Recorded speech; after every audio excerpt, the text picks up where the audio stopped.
mübarek geceler sonu Kutsun kurtuluş olur inşallah. Konvoyumuzu biraz daha düzeltiyoruz. Diyarbakır'dan devam ediyoruz.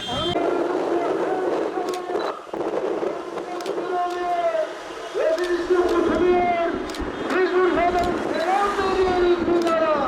Ve konvoyumuz o yoldan şimdi biraz sonraki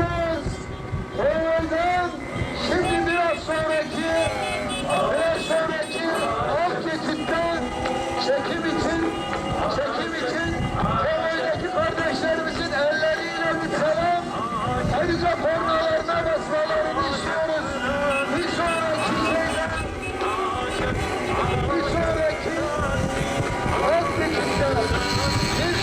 alt geçitte ellerimizle selam.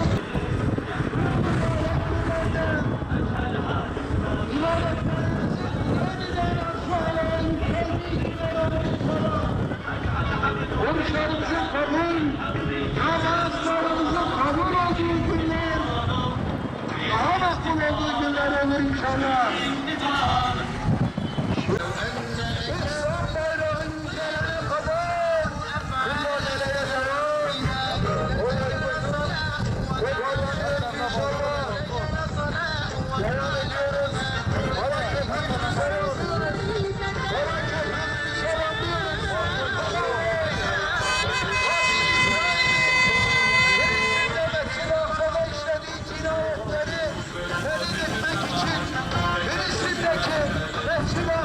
Kardeşlerimize destek olmak için düzenlenen bir konvoy. Hepinize sesimizi duyurduğunuz kardeşlerimize. Parti İl Başkanı Abdurrahman Bey, Müdafaa İl Başkanı Emin Bey, Başkan Yardımcıları, Sivil Toplum Kuruluş Başkanları, hepinize teşekkür ediyoruz. Değerli halkımıza teşekkür ediyoruz. Güvenliği